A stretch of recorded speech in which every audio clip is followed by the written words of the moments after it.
Then അടുത്തത് two types of എക്സിക്യൂട്ടീവിൽ parliamentary executive and presidential executive. ഈ രണ്ട് ഡിസ്റ്റിങ്ഷനാണ് ഇനി പറയുന്നത്. അപ്പോൾ ഇതിൽ നിങ്ങൾ ഈ ഓരോന്നും പഠിച്ചു വയ്ക്കുക. ഞാൻ നേരത്തെ പറഞ്ഞ 2 മാർക്കിനും 4 മാർക്കിനുമായിട്ട് ചോദിക്കാറുണ്ട്.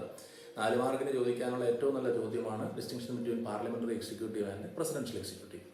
അപ്പോൾ നോക്കാം, നമുക്ക് പാർലമെൻ്ററി എക്സിക്യൂട്ടീവ് എന്ന് പറഞ്ഞാൽ following the salient features of cabinet system, the Great Britain and also in India, it may be said that the cabinet consists of majority party or majority coalition in the legislature. സഭയിലെ ചിലപ്പോൾ കൂട്ടുകക്ഷിയായിരിക്കും, അല്ലെന്നുണ്ടെങ്കിൽ ഒരു single party ആയിരിക്കും. അപ്പോൾ അതിൻ്റെ നേതാവായിരിക്കും പ്രധാനമന്ത്രി. അതുപോലെ അദ്ദേഹത്തോടൊപ്പമുള്ള portfolio അല്ലെങ്കിൽ മന്ത്രിസഭ എന്ന് പറയുന്നത് അദ്ദേഹം തീരുമാനിക്കുന്ന അംഗങ്ങളുമായിരിക്കും. So the cabinet follows united policy under a common responsibility to be signified by collective resignation in the event of a parliamentary censure. അപ്പോൾ എപ്പോഴും പാർലമെൻ്ററി സിസ്റ്റത്തിൻ്റെ പ്രത്യേകത എന്ന് പറഞ്ഞാൽ അവർക്ക് ഒരു കളക്റ്റീവ് റെസ്പോൺസിബിലിറ്റി ഉണ്ടാകും. അപ്പോൾ ഒരാൾ അതിൽ ഏതെങ്കിലും രീതിയിൽ മിസ്ബിഹേവ് ചെയ്ത് കഴിഞ്ഞാൽ അത് ആ സഭയ്ക്ക് മൊത്തം പേരാണ്, ആ മന്ത്രിസഭയുടെ മൊത്തം റെസ്പോൺസിബിലിറ്റിയാണ് അതെന്ന് പറയുന്നത്. ഒരു വ്യക്തിയുടെ തെറ്റെന്ന് പറയുന്നത് ആ സഭയുടെ മൊത്തം അല്ലെങ്കിൽ ആ മന്ത്രിസഭയുടെ മൊത്തം തെറ്റായിട്ടാണ് പറയാറുള്ളത്. അതിന് നമ്മൾ കളക്റ്റീവ് റെസ്പോൺസിബിലിറ്റി എന്ന് പറയാറുണ്ട്. സോ അതുകൊണ്ട് തന്നെ അതിൽ ഏതെങ്കിലും ഒരു വിഷയം വന്നു കഴിഞ്ഞാൽ അത് മുഴുവൻ പേരും ഇല്ലാതാകും എന്നുള്ളതാണ്. Then the cabinet also acknowledges common subordination to the prime minister. നേരത്തെ പറഞ്ഞായിരുന്നു പ്രധാനമന്ത്രിയാണ് അവർ അതിൻ്റെ ഹെഡായിട്ട് പറയാറുള്ളത്.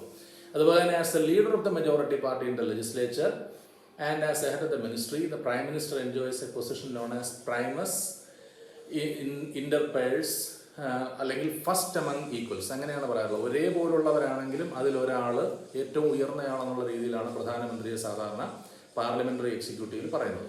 So in brief, homogeneity, solidarity and common loyalty to a chief are the essential features of cabinet system of government. Parliamentary system അല്ലെങ്കിൽ cabinet സിസ്റ്റത്തിലുള്ള പ്രത്യേകത ഈ 3 വാക്കുകൊണ്ട് നമുക്ക് പറയാം. അതായത് ഹോമോജിനിറ്റി എന്ന് പറഞ്ഞാൽ മുഴുവൻ പേരും ഒറ്റ യൂണിറ്റായിട്ടാണ് പ്രവർത്തിക്കുന്നത്, ക്യാബിനറ്റ്. 2 സോളിഡാരിറ്റി, അതേപോലെ തന്നെ ആൻഡ് എ കോമൺ ലോയൽറ്റി, ഒരാൾക്ക് ഉള്ളതുപോലെ മുഴുവൻ പേർക്കും തമ്മിൽ കൂറുണ്ടാകും. അതിലൊരാൾ തെറ്റ് ചെയ്തു കഴിഞ്ഞാൽ മുഴുവൻ പേരുടെയും തെറ്റായിട്ടാണത് പറയുന്നത്. അപ്പോൾ ആ രീതിയിലാണ് ക്യാബിനറ്റ് സിസ്റ്റം എന്ന് പറയുന്നത്. So it is otherwise a cabinet system. In a parliamentary or cabinet system of government, the head of the state and the head of the government are separate and distinct. ഇത് നേരത്തെ നമ്മൾ discuss ചെയ്തിരുന്നു. എപ്പോഴും ഒരു parliamentary സിസ്റ്റത്തിലാണെങ്കിൽ 2 types of executive ഉണ്ടാവും. ഒന്ന് nominal, മറ്റേത് റിയൽ. അതുപോലെ in other words distinction is made between nominal executive and real executive. ഇംഗ്ലണ്ടിലെയും ഇന്ത്യയിലെയും കാര്യം നമ്മളത് പറഞ്ഞു, അതാണ്. അതുപോലെ തന്നെ collective responsibility is an important value for the parliamentary system of government. അവിടെ ഈ ക്യാബിനറ്റ് സിസ്റ്റം എന്ന് പറഞ്ഞാൽ it implies ministers are members of the legislature. അതുകൊണ്ട് ലെജിസ്ലേച്ചറിലെ അംഗങ്ങൾ തന്നെ ആയിരിക്കണം മന്ത്രിസഭയിൽ അല്ലെങ്കിൽ എക്സിക്യൂട്ടീവിലുള്ളത് പാർലമെൻ്ററി സിസ്റ്റത്തിൽ. ഉദാഹരണത്തിന് ഇവിടെ ഇപ്പോൾ ഏതെങ്കിലും ഇപ്പോൾ ഉദാഹരണത്തിന് നമ്മുടെ മമതാ ബാനർജി ബംഗാളിലെ ഇലക്ഷന് തോറ്റിരുന്നു. പക്ഷേ അവർ മുഖ്യമന്ത്രിയായിട്ട് സ്ഥാനമേൽക്കും. 6 മാസത്തിനകം അവർ തിരഞ്ഞെടുത്ത് ഒരു അംഗമായില്ലെന്നുണ്ടെങ്കിൽ she is not eligible to be a part of the executive. അപ്പോൾ അതിന് മുമ്പായിട്ട് അവർ തിരഞ്ഞെടുക്കപ്പെടണം എന്നുള്ളതാണ്. അപ്പോൾ അതാണ് പാർലമെൻ്ററി എക്സിക്യൂട്ടീവിൻ്റെ ഒരു പ്രത്യേകത. അതേസമയം അത് പ്രസിഡൻഷ്യൽ എക്സിക്യൂട്ടീവ് ഇല്ല. ഇപ്പോൾ അമേരിക്കൻ പ്രസിഡന്റ് എന്ന് പറഞ്ഞു കഴിഞ്ഞാൽ അദ്ദേഹം ഏതെങ്കിലും ഒരു സഭയിലെ അംഗമായിരിക്കണമെന്ന് നിർബന്ധമില്ല. അദ്ദേഹത്തിന് ജനങ്ങൾ തിരഞ്ഞെടുത്ത് കൊണ്ടുവരുന്നവരാണ്. നിർബന്ധമില്ലെന്നല്ല, അങ്ങനെ ആകാൻ പാടില്ല, അങ്ങനെ ആകാറില്ല. അപ്പോൾ പാർലമെൻ്ററി സിസ്റ്റത്തിലെ ഇന്ത്യയിലെയും ബ്രിട്ടനിലെയും പ്രധാനമന്ത്രിയും മറ്റു മന്ത്രിമാരും നിർബന്ധമായും ഏതെങ്കിലും ഒരു സഭയിലെ അംഗമായിരിക്കണം. So finally all cabinets are at least in theory responsible to and removable by the legislature. ഈ ലെജിസ്ലേച്ചറിനോട് അങ്ങേയറ്റം കൂറ് വേണം, അക്കൗണ്ടബിലിറ്റി വേണം. കാരണം അവർ വന്നിരിക്കുന്നത് ലെജിസ്ലേച്ചറിൽ നിന്നാണ്. അപ്പോൾ എപ്പോഴും എല്ലാ കാര്യങ്ങളും അവർക്ക് 100% റെസ്പോൺസിബിലിറ്റി ഉണ്ട്. നേരത്തെ നമ്മൾ ലെജിസ്ലേച്ചർ പറഞ്ഞപ്പോൾ അവിടെ പറഞ്ഞിരുന്നു, ലെജിസ്ലേച്ചറിൻ്റെ ഏത് ചോദ്യങ്ങൾക്കും അവർ ഉത്തരം കൊടുക്കാൻ തയ്യാറാകണം. അവർ കൊണ്ടുവരുന്ന അഡ്ജർമെൻറ്റ് മോഷൻസും കോൾ അറ്റൻഷൻ മോഷൻസും ഒക്കെ കൃത്യമായി റെസ്പെക്ട് ചെയ്യണം എന്നൊക്കെ ഞാൻ അവിടെ വെച്ച് പറഞ്ഞിരുന്നു. അപ്പോൾ അതുപോലെ ചിലപ്പോൾ അതൊക്കെ സമ്മതിക്കാറില്ല. ഇപ്പോൾ ഉദാഹരണത്തിന് മൃഗീയ ഭൂരിപക്ഷമുള്ളൊരു സഭയാണെന്നുണ്ടെങ്കിൽ സ്പീക്കർ ചിലപ്പോൾ ഗവൺമെൻറ്റിന് വേണ്ടിയായിരിക്കും നിൽക്കുന്നത്. അദ്ദേഹം ഇതൊന്നും അനുവദിക്കുന്നില്ലെന്നുണ്ടെങ്കിൽ ചിലപ്പോൾ നടക്കില്ല. അതുകൊണ്ടാണ് ഇൻ തിയറി അറ്റ്ലീസ്റ്റ് എന്ന് പറഞ്ഞിരിക്കുന്നത്. പക്ഷേ റെസ്പോൺസിബിലിറ്റി ഇല്ലെങ്കിൽ പോലും ചിലപ്പോൾ റിമൂവ് ചെയ്യാനുള്ള അധികാരവും ചിലപ്പോൾ കാണില്ല. പക്ഷേ ദേ ആർ റിമൂവബിൾ. വേണമെങ്കിൽ പുറത്താക്കാനുള്ള അധികാരമുണ്ട്. അതിനാണ് നമ്മൾ നേരത്തെ പറഞ്ഞ നോ കോൺഫിഡൻസ് മോഷൻ, അതായത് അവിശ്വാസ പ്രമേയം. Then hence ministerial responsibility to the legislature is essential feature of the cabinet system. ഇപ്പോൾ ക്യാബിനറ്റ് സിസ്റ്റത്തിൽ മാത്രമേ അല്ലെങ്കിൽ പാർലമെന്ററി സിസ്റ്റത്തിൽ മാത്രമേ ഈ ഒരു കാര്യമുള്ളൂ. അതായത് എക്സിക്യൂട്ടീവുകൾ, ഈ മന്ത്രിമാരെല്ലാം, all the members in the executive being members of the legislature, they are accountable to the legislature. അപ്പോൾ ഈ അക്കൗണ്ടബിലിറ്റി ഫീച്ചർ എന്ന് പറയുന്നത് ഈ പാർലമെന്ററി സിസ്റ്റത്തിൻ്റെ ഒരു പ്രധാനപ്പെട്ട സവിശേഷതയായിട്ടാണ് നമ്മൾ പറയാറുള്ളത്. So generally this responsibility is owed to the house of the people. മിക്കവാറും ഇപ്പോൾ ഇന്ത്യയിൽ എങ്ങനെയാണ്, കാരണം നമ്മുടെ ഇവിടുത്തെ എക്സിക്യൂട്ടീവിൻ്റെ റെസ്പോൺസിബിലിറ്റി എന്ന് പറഞ്ഞാൽ അവർക്ക് എപ്പോഴും കാണിക്കേണ്ടത് ലോക്സഭയോടാണ്, രാജ്യസഭയോടല്ല. So for example house of commons in Britain and Lok Sabha in India. ബ്രിട്ടനിലും അതുപോലെ തന്നെയാണ്. ഹൗസ് ഓഫ് കോമൺസിനോടാണ് അവരുടെ എല്ലാ ഉത്തരവാദിത്വവും അവർക്കുള്ളത്. കാരണം ഈ രണ്ട് സഭകളും ജനസഭകളാണ്. നമ്മൾ നേരിട്ട്. So next is presidential executive. Presidential executive എന്ന് പറയുമ്പോൾ ഇവിടെ it is that system in which the executive is constitutionally independent of the legislature in respect to the duration of his or their tenure and responsible to it for his or their political policies. നേരത്തെ പറഞ്ഞതിന് നേരെ വിഭിന്നമായിട്ടുള്ളതാണ് അല്ലെങ്കിൽ വിരുദ്ധമായിട്ടുള്ളതാണ് ഈ presidential എക്സിക്യൂട്ടീവിൻ്റെ കാര്യം. കാരണം parliamentary എക്സിക്യൂട്ടീവിലാണെന്നുണ്ടെങ്കിൽ അവർക്ക് ഭരണഘടനാപരമായി തന്നെ ലെജിസ്ലേച്ചറിനോട് കൂറുണ്ടാകണം, responsibility ഉണ്ടാകണം. പക്ഷേ ഇവിടെ നേരെ മറിച്ചാണ്. പ്രസിഡൻഷ്യൽ എക്സിക്യൂട്ടീവിൽ ഒരു കാരണവശാലും പ്രസിഡന്റിനോ അല്ലെങ്കിൽ അംഗങ്ങൾക്കോ, എക്സിക്യൂട്ടീവ് കൂടുതലുണ്ടെങ്കിൽ അത്രയും പേർക്ക്, അവർക്ക് പാർലമെൻറ്റുമായി ഒരു തരത്തിലുള്ള അക്കൗണ്ടബിലിറ്റിയും ആവശ്യമില്ല. They are not responsible to that legislature. പ്രധാനപ്പെട്ട കാരണം they are not emerged from the legislature എന്നുള്ളതാണ്. ആ ലെജിസ്ലേച്ചറിലെ അംഗങ്ങളായിരിക്കില്ല ഈ പറയുന്ന പ്രസിഡൻഷ്യൽ എക്സിക്യൂട്ടീവിലെ എക്സിക്യൂട്ടീവുകൾ. ഉദാഹരണം യുണൈറ്റഡ് സ്റ്റേറ്റ്സ് ഓഫ് അമേരിക്കയാണ്. The constitution of U S അവിടെ usually quoted as the leading example for the constitution embodying non-parliamentary executive system. അതാണ് നമ്മൾ എപ്പോഴും ക്ലാസിക്കലായിട്ട് നോൺ പാർലമെൻ്ററി സിസ്റ്റമായിട്ട് പറയാറുള്ളത്, അല്ലെങ്കിൽ പ്രസിഡൻഷ്യൽ എക്സിക്യൂട്ടീവായിട്ട് പറയാറുള്ളത്. In this system the real executive is also the titular head or titular executive. രണ്ടും ഒന്ന് തന്നെയാണ്, അത് നമ്മൾ നേരത്തെ പറഞ്ഞു. Then executive non member of the legislature. Executive ഒരു കാരണവശാലും ലെജിസ്ലേച്ചറിലെ മെമ്പർ അല്ല. In presidential system, the heads of the executive departments and administrative agencies are appointed by the president himself. In USA, the president will appoint his own members of cabinet. ആ cabinet അംഗങ്ങൾ എന്ന് പറയുന്നത് അദ്ദേഹത്തിൻ്റെ ഇഷ്ടത്തിന് അദ്ദേഹം നിയമിക്കുന്നവരാണ്. അവരൊരിക്കലും ലെജിസ്ലേച്ചറിൻ്റെ ഭാഗമായിരിക്കില്ല. And are removed by him whenever he decides that they are to be removed. അവരെ അപ്പോഴും അദ്ദേഹത്തിന് റിമൂവ് ചെയ്യാനും പറ്റും. അതുപോലെ തന്നെ such heads of departments are not members of the legislature പറഞ്ഞു. And they are merely servants of the president. President തീരുമാനിക്കുന്ന, president നിയമിക്കുന്ന അദ്ദേഹത്തിൻ്റെ സേവകർ മാത്രമായിരിക്കും അവർ. അതുപോലെ തന്നെ അവർക്ക് നയപരമായ പോളിസീസ് കൈകാര്യം ചെയ്യാനും പാടാണ്. Everything will be decided by the president and അത് അവർ ഡെലിഗേറ്റ് ചെയ്ത് ചെയ്യുന്നു എന്നുള്ളത് മാത്രമേ ഉള്ളൂ. Under the presidential system the executive is not subject to removal by parliamentary action. നേരത്തെ പറഞ്ഞത് പാർലമെൻ്ററി ആക്ഷൻ കൊണ്ട് എക്സിക്യൂട്ടീവിനെ മാറ്റാമെന്ന് പറഞ്ഞു. പക്ഷേ but the legislature may impeach. പക്ഷേ യുണൈറ്റഡ് സ്റ്റേറ്റ്സ് ഓഫ് അമേരിക്കയിലെ കോൺസ്റ്റിറ്റ്യൂഷനിൽ പറഞ്ഞിരിക്കുന്നത് ഇരു സഭകളും വിചാരിച്ചാൽ വേണമെങ്കിൽ പ്രസിഡന്റിനെ ഇംപീച്ച് ചെയ്യാൻ കഴിയും. അപ്പോൾ ലാസ്റ്റ് ഡൊണാൾഡ് ട്രംപിനെ ഇംപീച്ച് ചെയ്യുന്നൊരവസ്ഥയിലൊക്കെ എത്തിയിരുന്നു. അപ്പോൾ ആ രീതിയിൽ വേണമെങ്കിൽ ഇംപീച്ച് ചെയ്യാനുള്ള അവസരം ലെജിസ്ലേച്ചറിനുണ്ട്. പക്ഷേ ഒരിക്കലും ഇവിടുത്തെ പോലെ നമ്മുടെ പ്രധാനമന്ത്രിയൊക്കെ എടുത്തങ്ങ് മാറ്റാൻ പറ്റില്ല. അല്ലെങ്കിൽ നമ്മുടെ ഇവിടുത്തെ പ്രധാനമന്ത്രിയും മറ്റ് മന്ത്രിമാരെയും വേണമെന്നുണ്ടെങ്കിൽ മാറ്റാനായിട്ടൊരു അവിശ്വാസ പ്രമേയം കൊണ്ടുവന്നാൽ മതി. അപ്പോൾ ആ രീതിയിലല്ല, മറിച്ച് മറ്റേതെന്ന് പറഞ്ഞാൽ വളരെ ദൃഢമായ ഒരു പ്രക്രിയയാണ് ഇംപീച്ച്മെൻറ്റ് പ്രോസസ്സ് എന്ന് പറയുന്നത്. അപ്പോൾ ആ പ്രോസസ്സിലൂടെ മാത്രമേ അവർക്ക് അവിടുത്തെ പ്രസിഡന്റിനെ മാറ്റാൻ പറ്റൂ. Then next one is functions of the executive. എക്സിക്യൂട്ടീവിൻ്റെ പ്രധാനപ്പെട്ട ചുമതലകൾ നമ്മൾ നേരത്തെ ലെജിസ്ലേച്ചറിൻ്റെ പറഞ്ഞതുപോലെ തന്നെ ആദ്യത്തെ ജോലി നേരത്തെ പറഞ്ഞ കാര്യം തന്നെയാണ്. That is implementation of the laws passed by the legislature. That is legislature നിർമ്മിച്ച നിയമങ്ങളെ നടപ്പിലാക്കുക. The department which responsible for the maintenance of internal peace and order is called home department. അപ്പോൾ അതുപോലെ ഇൻറ്റേർണലായിട്ട് ഡൊമസ്റ്റിക് ആയിട്ടുള്ള കാര്യങ്ങളിൽ ക്രമസമാധാനം ഉൾപ്പെടെയുള്ള കാര്യങ്ങൾ ചെയ്യേണ്ടത് എക്സിക്യൂട്ടീവാണ്. അതുപോലെ internal administration is most important function of the executive. ആഭ്യന്തരമായിട്ടുള്ള ഭരണം എന്ന് പറയുന്നതും എക്സിക്യൂട്ടീവിൻ്റെ ചുമതലയാണ്. അതുപോലെ the executive implements policies, directs the executive execution of laws and coordinates. എക്സിക്യൂട്ടീവിലെ മറ്റംഗങ്ങളെ കോർഡിനേറ്റ് ചെയ്യുക. ഇപ്പോൾ പ്രസിഡന്റ് ആണെന്നുണ്ടെങ്കിൽ നേരത്തെ പറഞ്ഞ ക്യാബിനറ്റിലുള്ള അംഗങ്ങളെ കോർഡിനേറ്റ് ചെയ്യും. ഈ പ്രധാനമന്ത്രിയാണെന്നുണ്ടെങ്കിൽ പ്രധാനമന്ത്രി അദ്ദേഹത്തിൻ്റെ ക്യാബിനറ്റിലുള്ള മന്ത്രിമാരെ കോർഡിനേറ്റ് ചെയ്യാറുണ്ട്. എല്ലാ ബിസിനസ്സുകളും കോർഡിനേറ്റ് ചെയ്യണം. അതുപോലെ തന്നെ നിയമം എക്സിക്യൂട്ട് ചെയ്യണം, അല്ലെന്നുണ്ടെങ്കിൽ ഇംപ്ലിമെൻറ്റ് ചെയ്യണം. And also policy making is very important. 2, foreign affairs.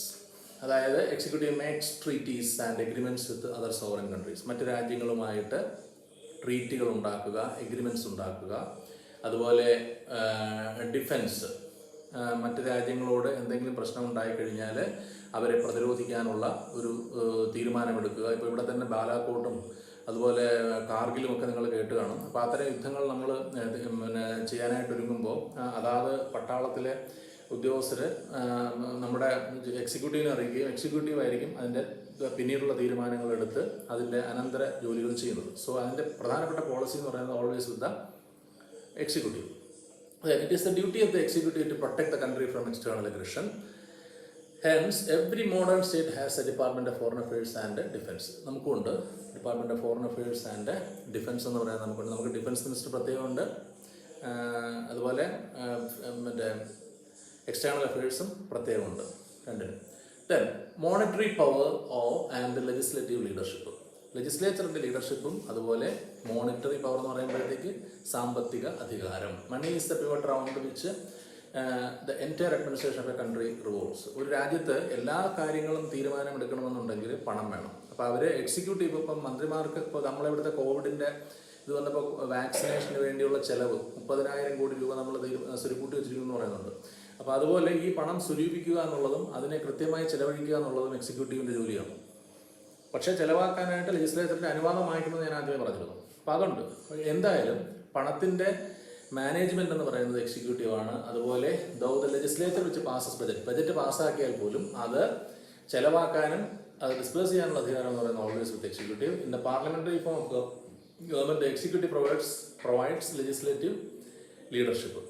ഇവിടെയാണെന്നുണ്ടെങ്കിൽ നമ്മുടെ സഭയുടെ അധ്യക്ഷൻ എന്ന് പറയുന്നത്, അല്ലെങ്കിൽ സഭയുടെ നേതാവ് എന്ന് പറയുന്നത്, സഭാ നേതാവ് എന്ന് പറയുന്നത് പ്രധാനമന്ത്രി ആയിരിക്കും ലോക്സഭയിൽ. അപ്പോൾ അദ്ദേഹമാണ് സഭാ നേതാവെന്ന് അറിയപ്പെടുന്നത്. അതാണ് ഇവിടെ പറഞ്ഞിരിക്കുന്നത്. അതുപോലെ it summons, provokes and dissolves the lower house whenever deemed necessary. ഇന്ത്യയിൽ പ്രസിഡൻ്റാണ്, സഭ വിളിച്ചു ചേർക്കുന്നു, അതുപോലെ തന്നെ പിരിച്ചുവിടുന്നു. അതുപോലെ രാജ്യസഭ താൽക്കാലികമായി പിരിച്ചുവിടുന്നു. രാജ്യസഭ ഒരു പെർമനൻറ്റ് ഹൗസാണ്, അതിനെ പൂർണ്ണമായും പിരിച്ചുവിടാൻ പറ്റില്ല. കാരണം അതിലുള്ള അംഗങ്ങൾ 2 വർഷം കൂടുമ്പോൾ റിട്ടയർ ചെയ്തിട്ട് പുതുതായിട്ട് തിരഞ്ഞെടുക്കപ്പെടുന്നതുകൊണ്ട്. അപ്പോൾ അതിനെ താൽക്കാലികമായി പിരിച്ചുവിടാൻ പറ്റും. ലോക്സഭ എന്നേക്കുമായി പിരിച്ചുവിടാൻ പറ്റും. അത് വിളിച്ചുകൂട്ടുന്നതും അദ്ദേഹം തന്നെയായിരിക്കും. ആരാ? President of India. അതുകൊണ്ടാണ് ഞാൻ നേരത്തെ പറഞ്ഞത് പ്രസിഡന്റിനെ he's part of the legislature എന്നാണ് അദ്ദേഹത്തിന് പറയുന്നത്. Then legislative powers. Most of the bills which are placed on the statute book are initiated and piloted through the legislature by ministers. അതും പറഞ്ഞു. കാരണം പോളിസി എന്ന് പറയുന്നത് എപ്പോഴും എക്സിക്യൂട്ടീവിൻ്റെ ജോലിയാണ്. അതുകൊണ്ട് തന്നെ ഒരു ബില്ല് എങ്ങനെ ആയിരിക്കണം അല്ലെങ്കിൽ എങ്ങനെ വേണം എന്നുള്ളത് തീരുമാനിക്കുന്നത് മന്ത്രിമാരായിരിക്കും ഒരു ബില്ല് ഒന്നാമതായി വായിക്കുന്നത്, അല്ലെങ്കിൽ ഫസ്റ്റ് റീഡിംഗ് എന്ന് പറയുന്ന മിനിസ്റ്റർ ആയിരിക്കും. അദ്ദേഹമായിരിക്കും ഒരു ബില്ല് കൊണ്ടുവരുന്നത്. അതുപോലെ assent of the chief executive or the nominal head of the state is necessary. ഇനി പാസ്സായി കഴിഞ്ഞാൽ ഇന്ത്യയിലാണെന്നുണ്ടെങ്കിൽ പ്രസിഡന്റിൻ്റെ ഒപ്പ് വേണം, അമേരിക്കയിലാണെന്നുണ്ടെങ്കിലും വേണം. അതുപോലെ തന്നെ യുണൈറ്റഡ് കിങ്ഡം, ബ്രിട്ടനിലാണെന്നുണ്ടെങ്കിലും അവിടുത്തെ ക്രൗണിൻ്റെ സിഗ്നേച്ചർ ഉണ്ടെങ്കിൽ മാത്രമേ ഒരു ബില്ല് നിയമമായി മാറും. Moreover through the power of issuing ordinance. അതാണ് ഏറ്റവും പ്രധാനപ്പെട്ട അവരുടെ ലെജിസ്ലേറ്റീവ് പണി എന്ന് പറയുന്നത്. കാരണം ചിലപ്പോൾ നിയമസഭ കൂടാതിരിക്കുന്ന അവസരങ്ങളിൽ സുപ്രധാനമായ ഒരു തീരുമാനം എടുക്കണമെന്നുണ്ടെങ്കിൽ പെട്ടെന്ന് നിയമസഭ വിളിച്ചു ചേർത്ത് അതിന് ചെയ്യാനുള്ള സമയം കിട്ടില്ല. അങ്ങനെയുള്ള അവസരങ്ങളിൽ ഒരു നിയമം ഉണ്ടാക്കുന്നതിനായി പ്രസിഡന്റിന് അധികാരമുണ്ട്. അതിനെയാണ് ഓർഡിനൻസ് എന്ന് വിളിക്കുന്നത്. സോ ടു ഇഷ്യൂ ഓർഡിനൻസ്, ആ ഓർഡിനൻസിന് ഒരു നിയമത്തിൻ്റെ തന്നെ പ്രാബല്യം അതോറിറ്റി ഉണ്ടാവും. അത്രയ്ക്ക് ഓതൻറ്റിക് ആയിരിക്കും ആ ഓർഡിനൻസ്. അതിൻ്റെ ഒരു കൃത്യമായ ഇത് പറയുന്നത് 6 മാസത്തിനകം തന്നെ അത് നിയമസഭയിലെത്തി പാസ്സാക്കിയില്ലെന്നുണ്ടെങ്കിൽ അത് ഇല്ലാതാവും. അങ്ങനെയാണ് ചെയ്യുന്നത്. അപ്പോൾ ഇവിടെ നമ്മൾ പലപ്പോഴും ഓർഡിനൻസുകൾ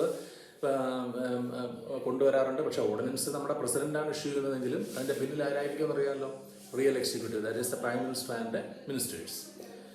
then delegated legislation has also become a general feature of the modern state. ലെജിസ്ലേച്ചറിന് എപ്പോഴും ജോലി ചെയ്യാനുള്ള സമയം കാണത്തില്ല. അതുകൊണ്ട് തന്നെ ലെജിസ്ലേച്ചറിൻ്റെ ജോലികൾ പലപ്പോഴും എക്സിക്യൂട്ടീവ് ചെയ്യുന്നുമുണ്ട്. That is delegated legislation. എല്ലായ്പ്പോഴും ലെജിസ്ലേച്ചറിൻ്റെ ജോലികൾ ചെയ്യാൻ പറ്റാതെ വരുമ്പോൾ അവർ ആ ജോലികൾ സമയക്കുറവ് മൂലം ആരെ ഏൽപ്പിക്കുക. കാരണം സഭ കൂടുന്നതാകപ്പാടെ ഒരു വർഷത്തിൽ 3 സെഷനിലോ 4 സെഷനിലോ ആയിരിക്കും. അത് 30 ദിവസമോ 20 ദിവസമോ വേണം. അപ്പോൾ 18 ദിവസമൊക്കെ. അപ്പോൾ അത്രയും ദിവസം കൊണ്ട് ചിലപ്പോൾ എല്ലാ കാര്യങ്ങളും അവർക്ക് ചെയ്യാൻ പറ്റില്ല എന്ന് വരും. അങ്ങനെ ചെയ്യാൻ പറ്റില്ലാത്തത് കൊണ്ട് ഈ ജോലികളെല്ലാം ചെയ്യുന്നത് മിക്കവാറും എക്സിക്യൂട്ടീവ് ആയിരിക്കും. That's why delegated legislation is given to the executive. Then judicial powers. ലെജിസ്ലേച്ചറിനെ പോലെ തന്നെ എക്സിക്യൂട്ടീവിന് ജുഡീഷ്യൽ പവേഴ്സ് ഉണ്ട്. The executive is in some countries also enjoy some judicial functions. ഇപ്പോൾ ഇന്ത്യയിലാണെന്നുണ്ടെങ്കിലുണ്ട്. Practically the chief executive is entrusted with the function of granting pardon and amnesty. പൊതുമാപ്പ് കൊടുക്കുക, അതുപോലെ തന്നെ ഏതെങ്കിലും ഒരു കുറ്റകൃത്യം ചെയ്ത കൊടുങ്കുറ്റവാളിയായ ഒരാൾക്ക് മാപ്പ് അപേക്ഷിച്ചാൽ കൊടുക്കാനൊക്കെയുള്ള അവകാശം എന്ന് പറയുന്നത് നമ്മുടെ ഇന്ത്യൻ പ്രസിഡന്റിനുണ്ട്. മിക്കവാറും എല്ലാ രാജ്യങ്ങളിലെയും അതാതിടത്തെ ഹെഡുകൾക്ക് ഈ അവസരം കൊടുത്തിട്ടുണ്ട്. അതായത് ഏറ്റവും ഉന്നതമായ ജുഡീഷ്യൽ അധികാരം, അവസാനത്തെ മാപ്പ്, അത് കൊടുക്കുന്നത് അവിടുത്തെ ഹെഡ് ഓഫ് ദ സ്റ്റേറ്റ് ആയിരിക്കും. അതുപോലെ അപ്പോയിൻമെന്റ് of judges by the executive also paved way for influencing the judiciary and executive. ജഡ്ജസിനെ തീരുമാനിക്കുന്നത് മിക്കവാറും എക്സിക്യൂട്ടീവിനൊരു പ്രധാനപ്പെട്ട ഹാൻഡുകളാണ്. ഇപ്പോൾ ഇന്ത്യയിലാണെന്നുണ്ടെങ്കിൽ നമുക്കതിനൊരു പ്രത്യേകം കൊളീജിയം ഉണ്ട്. പക്ഷേ ആ കൊളീജിയം ഓഫ് ജഡ്ജസ് ആണ്. ആ കൊളീജിയം ഓഫ് ജഡ്ജസ് ഉണ്ടെങ്കിലും അതിനകത്ത് നിയമവകുപ്പിൻ്റെയും കൂടി ഒരു തീരുമാനമില്ലാതെ ജഡ്ജസിനെ നിയമിക്കാൻ സാധിക്കാറില്ല.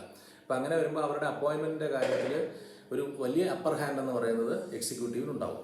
മിക്കവാറും എല്ലാ രാജ്യങ്ങളിലും അതുണ്ട്. Then moreover some departmental heads are also vested with the quasi-judicial authority, that is administrative adjudication. ചില ഡിപ്പാർട്ട്മെൻറ്റ് ഹെഡ്സിന് ഇതിനുള്ള അധികാരമുണ്ട്, ക്വാസി ജുഡീഷ്യൽ അധികാരം കൊടുത്തിട്ടുണ്ട്. അവർക്ക് അവരുടെ സ്ഥാപനത്തിൻ്റെ അഡ്മിനിസ്ട്രേറ്റീവ് അധികാരത്തോടൊപ്പം തന്നെ ഒരാളെ ട്രയൽ ചെയ്ത് തീരുമാനമെടുത്ത അയാളെ വിധിക്കാനുള്ള അല്ലെങ്കിൽ ശിക്ഷ വിധിക്കാനുള്ള അധികാരവും മിക്കവാറും എല്ലാ രാജ്യങ്ങളിലെയും അഡ്മിനിസ്ട്രേറ്റീവ് ഹെഡ്സിനുണ്ട്. അതിനെ നമ്മൾ അഡ്മിനിസ്ട്രേറ്റീവ് അഡ്ജുഡിക്കേഷൻ എന്നാണ് വിളിക്കുന്നത്.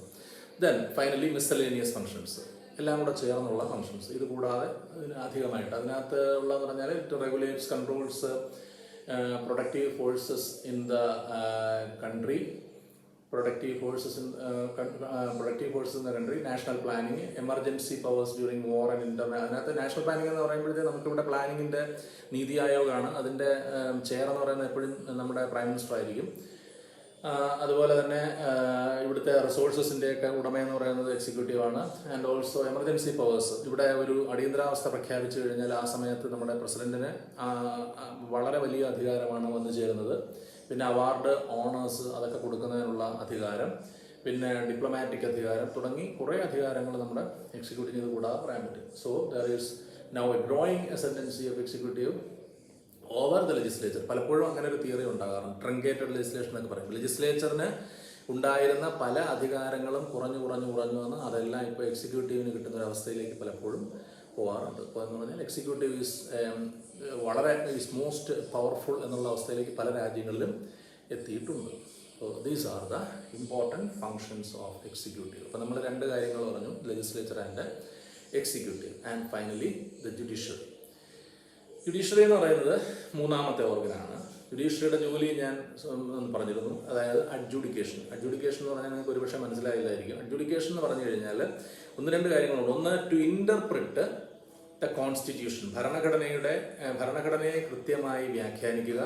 അതുപോലെ നിയമങ്ങളെയും വ്യാഖ്യാനിക്കാനുള്ള അധികാരം ജുഡീഷ്യറിക്ക് ഉണ്ടാകാറുണ്ട്. അതിനേക്കാളൊക്കെ പ്രധാനപ്പെട്ട ഒരു ജോലി എന്ന് പറഞ്ഞാൽ to resolve the conflict between individuals and associations. ഒരു രാജ്യത്തിനുള്ളിലുള്ള വ്യക്തികൾ തമ്മിലോ അല്ലെങ്കിൽ വേറെ ആരെങ്കിലും തമ്മിലോ ഉള്ള തർക്കങ്ങൾ രമ്യമായി നിയമപരമായി പരിഹരിക്കുന്നതിന് വേണ്ടിയിട്ടാണ് ജുഡീഷ്യറി എന്ന് പറയുന്ന ഒരു സ്ഥാപനം നിലനിൽക്കുന്നത്. So it is the guardian of the rights of the people.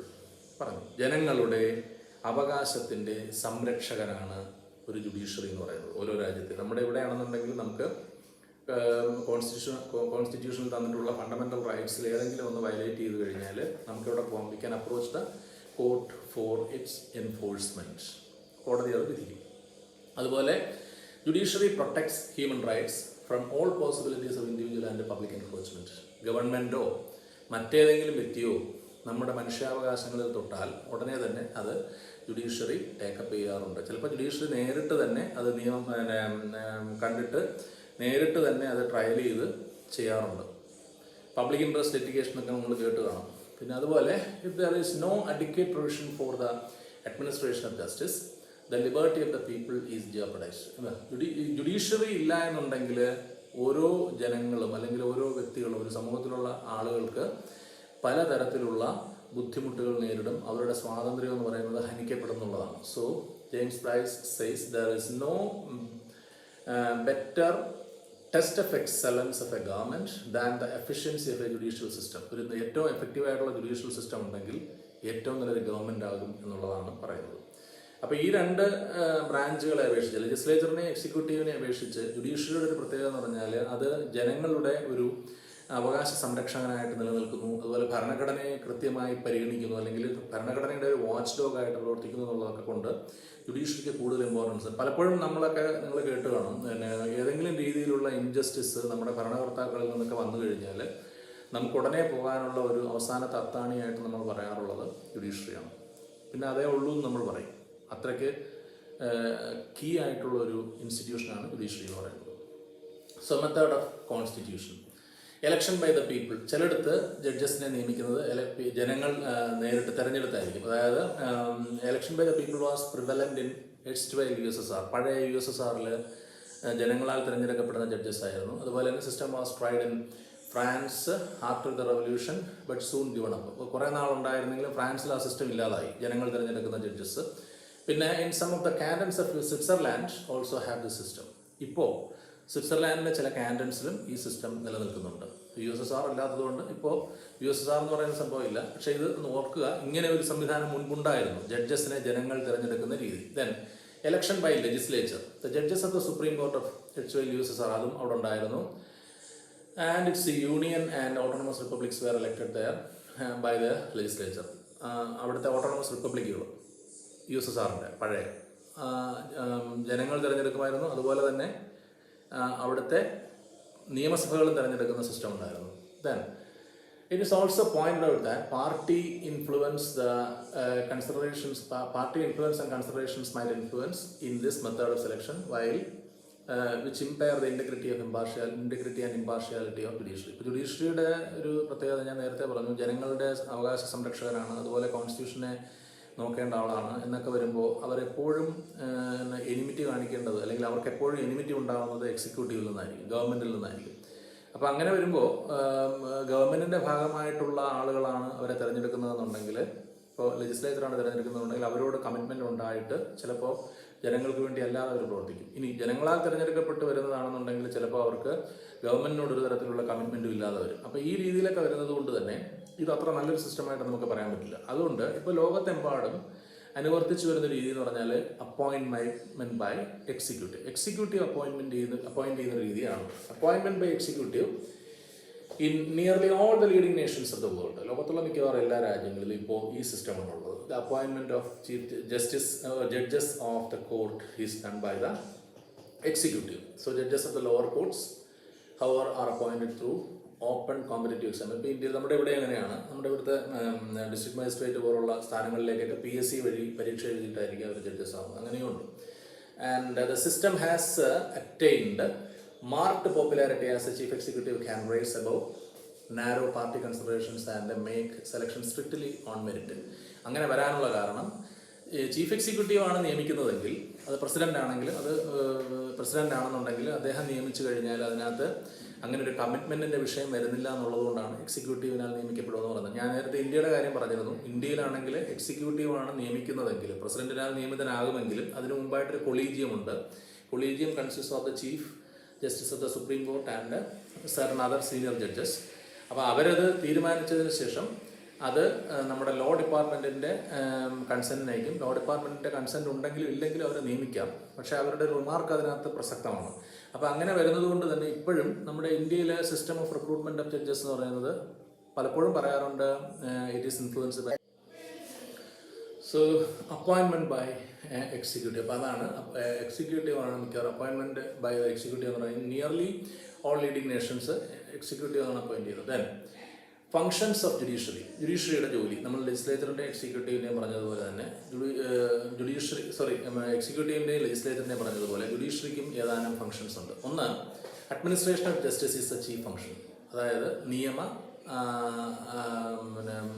വാഴ്ച ഉറപ്പാക്കുക. അപ്പോൾ അതിനുവേണ്ടി ഞാൻ നേരത്തെ പറഞ്ഞാൽ കോൺഫ്ലിക്റ്റ് ഉണ്ടായി കഴിഞ്ഞാൽ അതിനെ റിസോൾവ് ചെയ്യണം. അതുപോലെ ചിലപ്പോൾ സംസ്ഥാനങ്ങൾ തമ്മിലുള്ള തർക്കങ്ങളോ വേറെ ഏതെങ്കിലും അസോസിയേഷനുകൾ തമ്മിലുള്ള തർക്കങ്ങളൊക്കെ വരുമ്പോൾ അതിനെ പ്രോപ്പറായിട്ട് റിസോൾവ് ചെയ്യാന്നുള്ളത് ലെജിസ്ലേച്ചറിൻ്റെ ജോലി, ജുഡീഷ്യറിയുടെ ജോലിയാണ്. Then courts are agencies for the decision of disputes between individuals and between states. പിന്നെ അതുപോലെ its functions also include trial of persons accused of crime. അതുപോലെ കുറ്റവാളിയായ വ്യക്തികളെ ട്രയൽ ചെയ്യുക, അതുപോലെ അവർക്ക് ശിക്ഷ വിധിക്കുക എന്നുള്ളതും ജോലിയാണ്. പിന്നെ അതുപോലെ the functions of court in all such cases is simply to determine facts according to the recognized procedure. പ്രത്യേക പ്രൊസീജിയറൊക്കെ ഉണ്ട്, ജുഡീഷ്യറിയുടെ പ്രൊസീജിയറുകളുണ്ട്. അത് ഓരോ രാജ്യത്തും ഓരോ രീതിയിലായിരിക്കും. With the facts determined by next step is to apply the existing law of such facts and render decisions. തീരുമാനങ്ങൾ എടുക്കുക. ഈ പറയുന്ന പാറ്റേൺ ഓരോ രാജ്യങ്ങളിലും ഓരോ പാറ്റേൺ ആയിരിക്കും, ഓരോ നിയമങ്ങളായിരിക്കും. അതുപോലെ തന്നെ അവരുടെ കോൺസ്റ്റിറ്റ്യൂഷൻ വ്യത്യസ്തമായിരിക്കും, ക്രിമിനൽ ലോസ് വ്യത്യസ്തമായിരിക്കും. അപ്പോൾ അതിനനുസരിച്ചുള്ള പ്രൊസീജിയറുകൾ വഴിയായിരിക്കും ഈ പറയുന്ന കുറ്റവാളിയായ ആൾക്കാരെ ട്രയൽ ചെയ്തതിന് ശേഷം അവർക്കെതിരെ ശിക്ഷ വിധിക്കുന്നത്. സോ രണ്ടാമതായിട്ട് നമുക്ക് judiciary is the defender of rights, either fundamental rights or human rights. അപ്പോൾ എല്ലാ അവകാശങ്ങളെയും സംരക്ഷിക്കുന്നത് ജുഡീഷ്യറിയാണ്. The modern democratic state assures rights of the people. നമ്മുടെ ഭരണഘടന വഴി നമുക്ക് അവകാശങ്ങൾ ഗ്യാരണ്ടി ചെയ്തിട്ടുണ്ട്. ഈ ഗ്യാരണ്ടി ചെയ്തിരിക്കുന്ന അവകാശങ്ങൾ കൃത്യമായി നമുക്ക് കിട്ടണമെന്നുണ്ടെങ്കിൽ അതിനൊരു നല്ലൊരു സൂപ്പർവിഷൻ ആവശ്യമുണ്ട്. കാരണം പലപ്പോഴും നമുക്ക് തന്നിരിക്കുന്ന അവകാശങ്ങൾ നമുക്ക് പ്രോപ്പറായിട്ട് കിട്ടാറില്ല. അങ്ങനെ വരുന്ന അവസരങ്ങളിൽ അത് കിട്ടാതാകുമ്പോൾ നമുക്ക് പരാതി പറയാനായിട്ട് ഉള്ളൊരു സ്ഥലമാണ് judiciary. So unless properly safe guarded rights remain on paper. അവകാശങ്ങൾ ഭരണഘടനയിൽ എഴുതി വെച്ചിട്ട് കാര്യമില്ല, അത് കൃത്യമായി എൻഫോഴ്സ് ചെയ്യപ്പെടണം. അതുകൊണ്ടാണ് പറയുന്നത് ജുഡീഷ്യറി അതിനൊരു സേഫ് ഗാർഡായിട്ട് വർക്ക് ചെയ്യേണ്ടതുണ്ട്. Hence independent and impartial tribunals in the country are assigned this job. അതുകൊണ്ടാണ് കോടതികളും ഏറ്റവും ഇംപാർഷ്യലായിട്ട് അല്ലെങ്കിൽ നിഷ്പക്ഷമായിട്ട് പ്രവർത്തിക്കുന്ന കോടതികളും അതുപോലെ തന്നെ അനുബന്ധ ജുഡീഷ്യൽ സ്ഥാപനങ്ങളും അത്യാവശ്യമാണെന്ന് നമ്മൾ പറയുന്നത്. Next important function is watch dog of the constitution. ഭരണഘടനയെ സംരക്ഷിക്കുക എന്നുള്ള. ഭരണഘടനയ്ക്ക് കോട്ടം വരാൻ പാടില്ല. പലപ്പോഴും ഭരിക്കുന്നവർ ഭരണഘടനയിൽ ചില എക്സസസ് ചെയ്യാറുണ്ട്, അതിനെ ഇല്ലാതാക്കാൻ ശ്രമിക്കാറുണ്ട്, അതിലിരിക്കുന്ന പ്രൊവിഷൻസിനെ വളച്ചൊടിക്കാറുണ്ട്. അങ്ങനെയൊക്കെ ചെയ്യുമ്പോൾ അതിനെതിരെ കൃത്യമായി പ്രതികരിക്കേണ്ട ജോലി എന്ന് പറയുന്നത് ജുഡീഷ്യറിക്കാണ്. That is in countries having written constitution, പ്രത്യേകിച്ച് എഴുതപ്പെട്ട ഭരണഘടന ഉണ്ടെന്നുണ്ടെങ്കിൽ judiciary often vested with the power of interpreting the constitution. ഇപ്പോൾ ചിലപ്പോഴൊക്കെ ഭരണഘടനയുടെ ചില ഭാഗങ്ങൾ ജുഡീഷ്യറിക്ക് ഇൻ്റർപ്രിറ്റ് ചെയ്യേണ്ടതായിട്ട് വരും. കാരണം ആ ഭാഗങ്ങൾ അനുസരിച്ചുണ്ടാക്കുന്ന നിയമനിർമ്മാണങ്ങളോ പോളിസീസോ ചിലപ്പോൾ ഭരണഘടനയ്ക്ക് വിരുദ്ധമാണെന്ന് തോന്നിക്കഴിഞ്ഞാൽ the court will interpret that particular area. ഉദാഹരണത്തിന് നമ്മുടെ ഫണ്ടമെൻ്റൽ റൈറ്റ്സുമായി ബന്ധപ്പെട്ട് കുറേ ഇൻ്റർപ്രിട്ടേഷൻസ് നമ്മുടെ സുപ്രീം കോടതി ചെയ്തിട്ടുണ്ട് പല കാലങ്ങളിലായിട്ട്. അപ്പോൾ നിങ്ങൾക്കത് നമ്മുടെ അടുത്ത സെമസ്റ്ററിൽ അതിനെപ്പറ്റി വിശദമായിട്ട് ഞാൻ ഡിസ്കസ് ചെയ്യാം. അപ്പോൾ അങ്ങനെയുള്ളൊരു ജോലി, അതായത് ഇൻ്റർപ്രിറ്റ് അല്ലെങ്കിൽ വ്യാഖ്യാനിക്കുക എന്നുള്ളത് ഏറ്റവും ഫൈനലായിട്ട് കോൺസ്റ്റിറ്റ്യൂഷനെ വ്യാഖ്യാനിക്കാനുള്ള അധികാരം എന്ന് പറയുന്നത് അതാത് ഇടങ്ങളിലെ ജുഡീഷ്യറിക്കാണ്. So judiciary is expected to uphold the supreme law of the land. Supreme law of land means constitution. അപ്പം ഭരണഘടനയെ എപ്പോഴും സംരക്ഷിക്കുക എന്നുള്ളത് അവരുടെ ജോലിയാണ്. And thus act as the guardian of the constitution. ഭരണഘടനയെ അവർ ഒരു കാരണത്താലും അതിനെ ആരും എൻക്രോച്ച് ചെയ്യാനായിട്ട് സമ്മതിക്കാറില്ല. ലെജിസ്ലേച്ചർ ആകട്ടെ എക്സിക്യൂട്ടീവ് ആകട്ടെ, മറ്റ് രണ്ട് ബോഡികളും അതിനകത്ത് ഒരു തരത്തിലുള്ള ഇൻ്റർവെൻഷൻസ് നടത്താനായിട്ട് ജുഡീഷ്യറി സമ്മതിക്കില്ല. So the highest judicial tribunal can declare the laws of the legislature and orders of the executive ultra vires. അതിനെ ജുഡീഷ്യൽ റിവ്യൂ എന്നാണ് പറയുന്നത്. ഇതിൻ്റെ ലേറ്റർ പാർട്ടിൽ തന്നെ അത് പറയുന്നുണ്ട്. അപ്പോൾ എപ്പോഴെങ്കിലും കോൺസ്റ്റിറ്റ്യൂഷന് അതീതമായി ചില തീരുമാനങ്ങൾ എക്സിക്യൂട്ടീവ് എടുക്കുകയോ അതീതമായി നിയമനിർമ്മാണത്തിൽ ലെജിസ്ലേച്ചർ ചില നിയമനിർമ്മാണങ്ങൾ നടത്തുകയോ ചെയ്താൽ അതിനെ നള്ളിഫൈ ചെയ്യാനുള്ള അല്ലെങ്കിൽ അതിനെ ഇല്ലാതാക്കാനുള്ള അധികാരം നമ്മുടെ കോടതിക്കുണ്ട്. ഇന്ത്യയിൽ പ്രത്യേകിച്ച് അതിനേക്കാൾ ഏറ്റവും അധികം ആ അധികാരം കിട്ടിയിരിക്കുന്ന ലോകത്തുള്ള കോടതി എന്ന് പറയുന്നത് supreme court of united states of അമേരിക്കയാണ്. അവിടുത്തെ ഫെഡറൽ കോർട്ട് എന്ന് പറയുന്നത് അത്രയ്ക്ക് അത്യധികമായ അധികാരമുള്ളവരാണ്. അവിടുത്തെ ഫൈനൽ വേർഡ് എന്ന് പറയുന്നതും കോടതിയാണ്. എല്ലാ നയ തീരുമാനങ്ങളെയും പ്രോപ്പറായിട്ട് ചെക്ക് ചെയ്യുകയും അത് കോൺസ്റ്റിറ്റ്യൂഷന് എഗൻസ്റ്റ് ആണെന്ന് തോന്നിക്കഴിഞ്ഞാൽ അതിനെ നള്ളിഫൈ ചെയ്യാനുള്ള അധികാരമുള്ളത് കൊണ്ടാണ് നമ്മൾ പറയുന്നത് ജുഡീഷ്യൽ റിവ്യൂ എന്ന് പറയുന്നതിനെ 100% ഉപയോഗിക്കുന്ന ഒരു രാജ്യം എന്ന് പറയുന്നത് യുണൈറ്റഡ് സ്റ്റേറ്റ്സ് ഓഫ് അമേരിക്കയാണ്. Then it protects the principles of federalism. Federal രാജ്യമാണെന്നുണ്ടെങ്കിൽ ഇപ്പോൾ ഇന്ത്യയും അതുപോലെ തന്നെ യുണൈറ്റഡ് സ്റ്റേറ്റ്സ് ഓഫ് അമേരിക്കയും ഫെഡറൽ രാജ്യങ്ങളാണ്. ഫെഡറൽ രാജ്യങ്ങളെന്ന് പറഞ്ഞാൽ സ്റ്റേറ്റിന് പ്രത്യേകം ഗവൺമെൻറ് ഉണ്ട്, അതുപോലെ കേന്ദ്രത്തിന് പ്രത്യേകം ഗവൺമെൻറ് ഉണ്ട്, യൂണിയൻ ഗവൺമെൻറ്റും സ്റ്റേറ്റ് ഗവൺമെൻറ്സും ഉണ്ട്. അപ്പോൾ അത്തരം സംവിധാനമാണെന്നുണ്ടെങ്കിൽ ഏത് സമയത്ത് വേണമെങ്കിലും ഇവർ തമ്മിലൊരു തർക്കമുണ്ടാകാം. സ്റ്റേറ്റുകൾ തമ്മിലാകാം, സ്റ്റേറ്റും സെൻട്രലും തമ്മിലും ആകാം.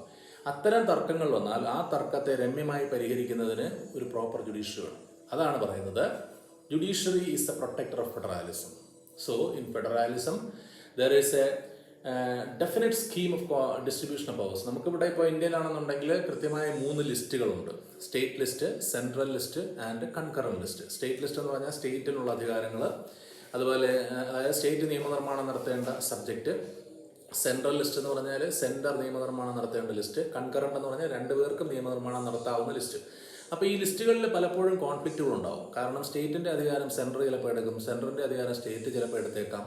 അങ്ങനെയൊക്കെ വരുന്ന സന്ദർഭങ്ങളിൽ പലപ്പോഴും സ്റ്റേറ്റിനെ അല്ലെങ്കിൽ സെൻറ്ററിനെ സുപ്രീം കോടതിയെ സമീപിച്ച് ഈ കാര്യത്തിനെതിരെ പറയും. ഇപ്പോൾ നമ്മുടെ കേരള ഗവൺമെൻറ് കഴിഞ്ഞ 5 വർഷത്തിനിടയ്ക്ക് പലതവണ കേന്ദ്രത്തിൻ്റെ എക്സസിനെ ചോദ്യം ചെയ്തിട്ടുണ്ട്. അപ്പോൾ അതൊക്കെ പല സ്റ്റേറ്റുകളും, ഇപ്പോൾ ബംഗാളും ചെയ്തിട്ടുണ്ടെന്ന് തോന്നുന്നു, അങ്ങനെ വെസ്റ്റ് ബംഗാളും. അപ്പോൾ ഇങ്ങനെ സ്റ്റേറ്റുകളുടെ അധികാരത്തിലുള്ള കൈകടത്തലുകൾ സ്റ്റേറ്റുകൾ ഉടനെ തന്നെ കോടതിയെ സമീപിക്കാറുണ്ട്. അപ്പോൾ ഈ ഒരു ഫെഡറലിസത്തിൽ ഈ പറയുന്ന ജുഡീഷ്യറിയുടെ അത്യാവശ്യം എന്ന് പറയുന്നത് ഏറ്റവും അങ്ങേയറ്റം ആവശ്യമാണ്.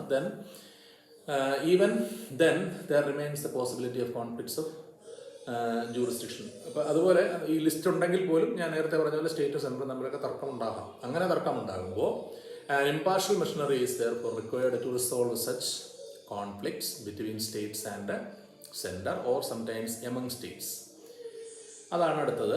അടുത്തത് advisory function and judicial activism.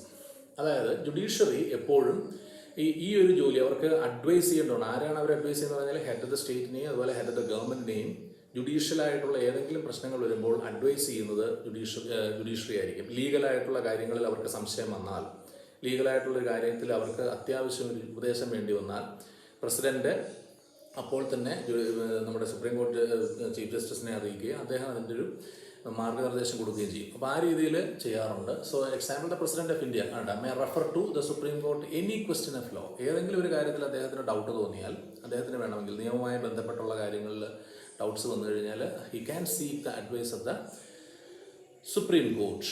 അതുപോലെ തന്നെ advice rendered by the supreme court is not however binding to the president. അതുകൊണ്ട് കാരണം ഇന്ത്യയിലെ കാര്യത്തിൽ പ്രസിഡന്റിന് ഈ പറയുന്ന അവരുടെ അഡ്വൈസ് സ്വീകരിക്കണമെന്നില്ല. അഡ്വൈസിന് വേണമെങ്കിൽ അദ്ദേഹത്തിന് അഭ്യർത്ഥിക്കാം അല്ലെങ്കിൽ ചോദിക്കാം. അഡ്വൈസ് കൊടുക്കുമ്പോൾ അഡ്വൈസ് വേണമെങ്കിൽ അദ്ദേഹത്തിന് എടുക്കാം, അല്ലെങ്കിൽ അല്ലാതെ എടുക്കാം. പിന്നെ judges also make law.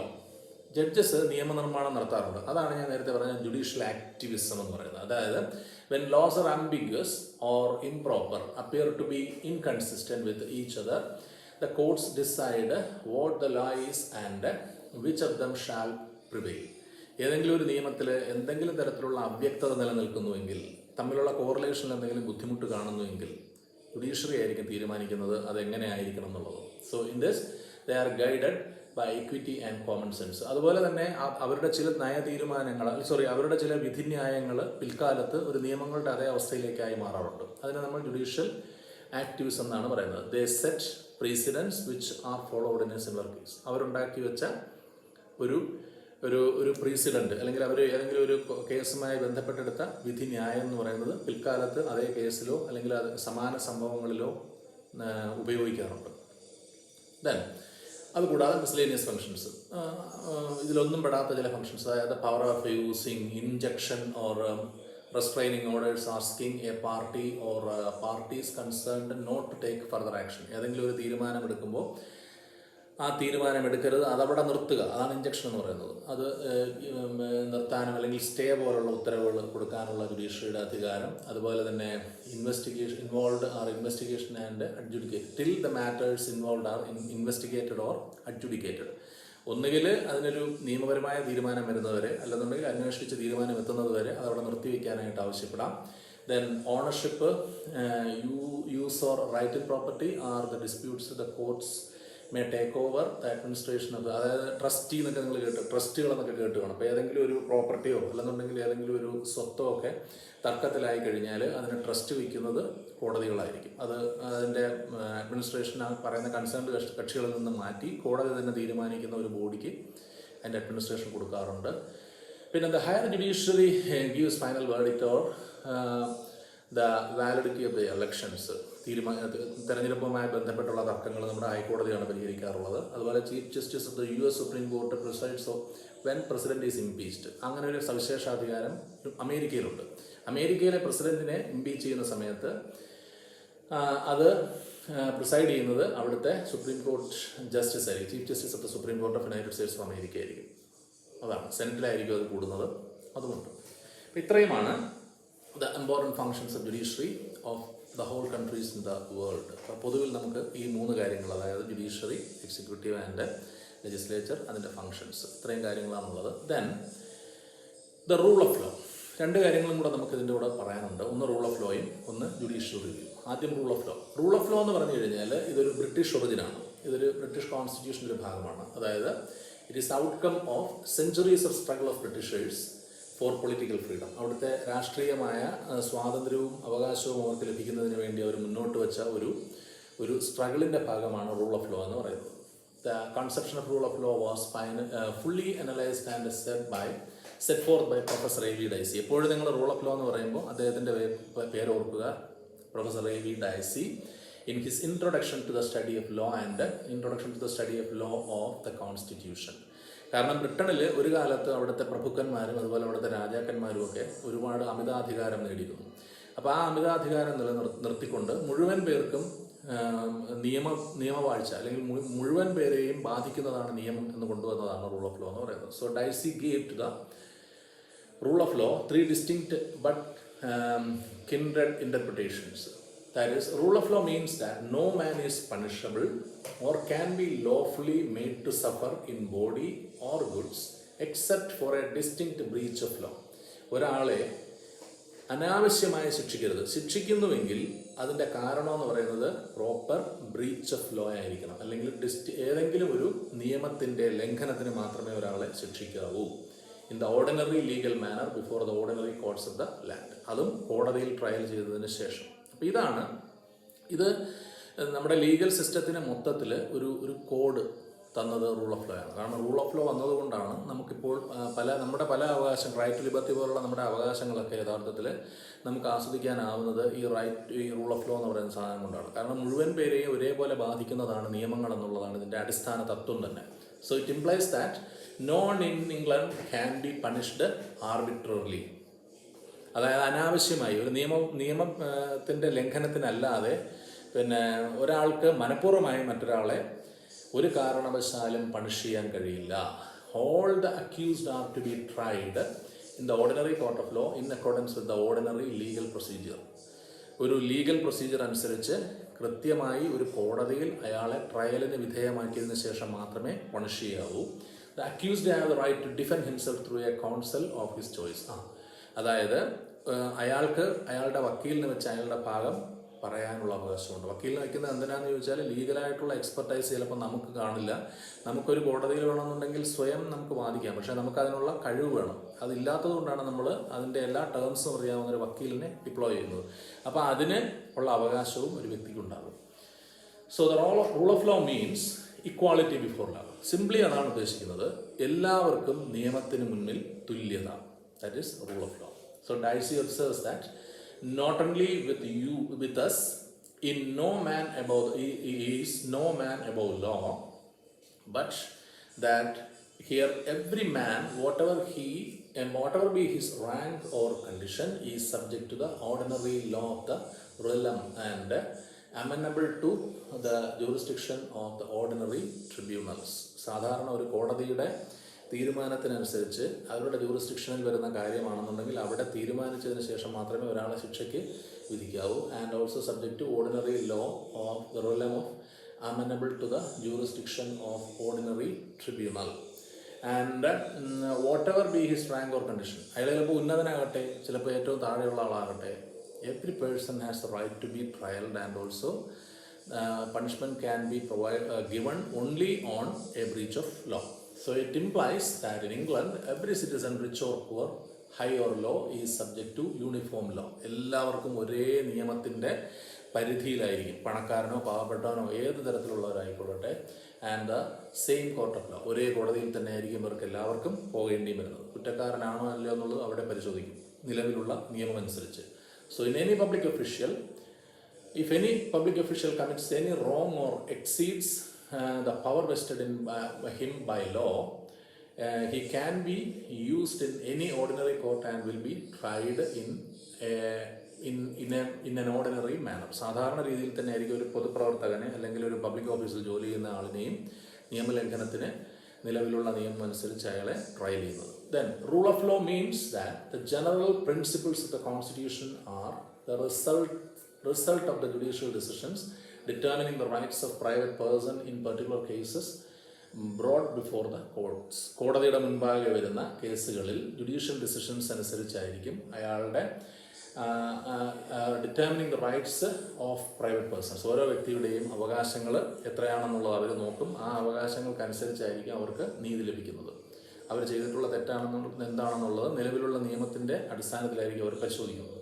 Then a critical analysis of the working of rule of law reveals that it no longer prevails as Dicey understood and expounded it. അതേപോലെ അതേ അവസ്ഥയിലൊന്നും നിലനിൽക്കുന്നില്ലെങ്കിലും റൂൾ ഓഫ് ലോ എന്ന് പറയുന്നത് വളരെയധികം ഇപ്പോൾ എല്ലാ രാജ്യങ്ങളിലും ഏതാണ്ട് ഒരുപോലെയുള്ളതാണ്. And in 1915 he himself realized that the rule of law was exposed to a new peril and the respect of the rule of law has declined. പലയിടത്തും ഇതിൻ്റെ ഒരു പ്രഭാവം കുറയുന്നുണ്ടെന്ന് അദ്ദേഹം മനസ്സിലാക്കി 1915 തന്നെ. And this has been due to the growth of delegated legislation, administrative adjudication and immunities enjoyed by various categories of people in United kingdom.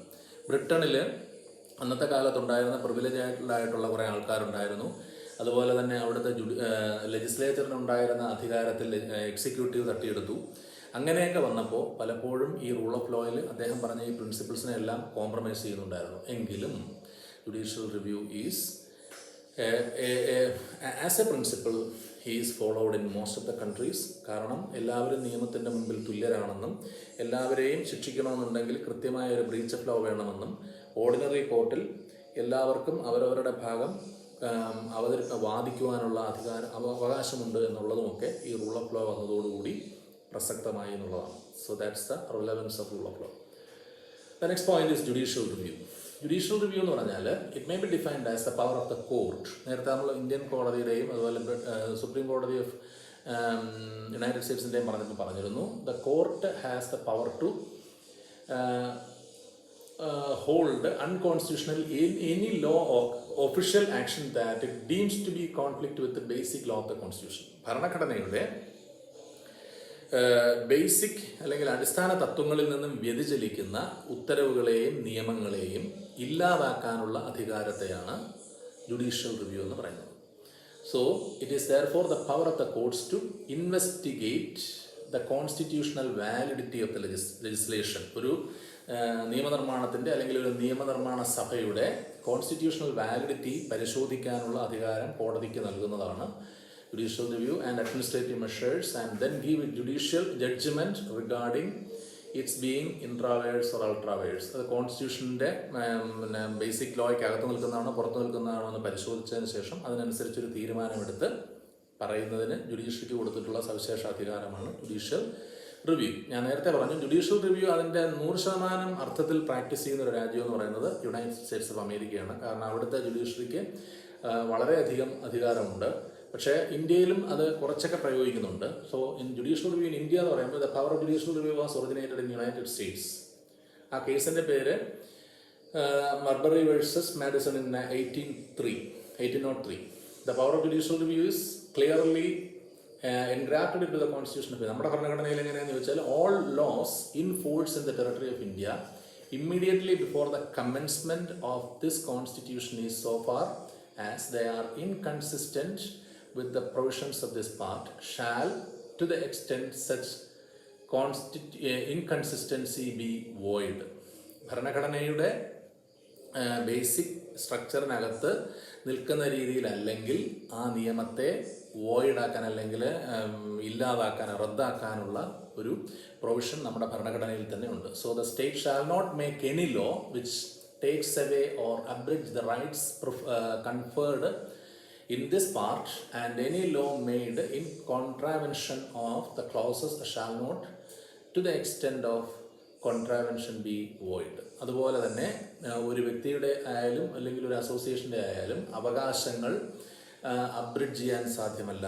അങ്ങനെ abridge ചെയ്യുകയോ അല്ലെങ്കിൽ ടേക്ക് അവേ ചെയ്യുകയോ എടുത്തുകൊണ്ട് അവരിൽ നിന്നും മാറ്റപ്പെടുകയോ ചെയ്തു കഴിഞ്ഞാൽ അതും ജുഡീഷ്യൽ റിവ്യൂവിൻ്റെ പരിധിയിൽ വരുന്നതായതുകൊണ്ട് it can also be made null and void. So in India, the power of judicial review especially given to the judicial Supreme Court and High Courts. ഇവിടെ കിട്ടിയിരിക്കുന്നത് സുപ്രീം കോടതിക്കും ഹൈക്കോടതിക്കാണ് കേട്ടോ നമുക്ക്. And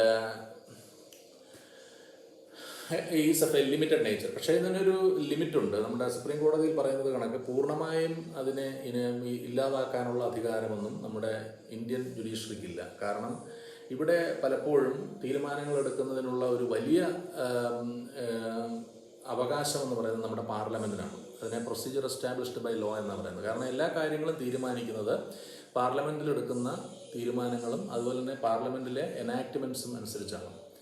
unlike United states of America. പക്ഷേ US-ലാണെന്നുണ്ടെങ്കിൽ അവിടുത്തെ കോടതികൾക്ക് സവിശേഷ അധികാരമുണ്ട്. അതിന് നമ്മൾ പറയാറുള്ളത് ഡ്യൂ പ്രോസസ് ലോ എന്നാണ് പറയുന്നത്. അതായത് അവിടുത്തെ സുപ്രീം കോടതിക്കും അവിടുത്തെ ജുഡീഷ്യറിക്കും കൊടുത്തിട്ടുള്ള പ്രത്യേക അധികാരം, അതിൻ്റെ ഒരു അവസാന വാക്കെന്ന് പറയുന്നത് അവരുടേതാണ്, കോടതിയുടേതാണ്. So in fact the judiciary in India cannot make use of that powerful tool of due process of law in the United States. അതാണ് ഇവിടെ പറഞ്ഞിരിക്കുന്നത്. അപ്പോൾ യുണൈറ്റഡ് സ്റ്റേറ്റ്സ് അമേരിക്കയിൽ ഡ്യൂ പ്രോസസ്സ് പോലെ ഇന്ത്യയിൽ നമുക്കത് പറ്റില്ല. കാരണം we follow procedure established by law.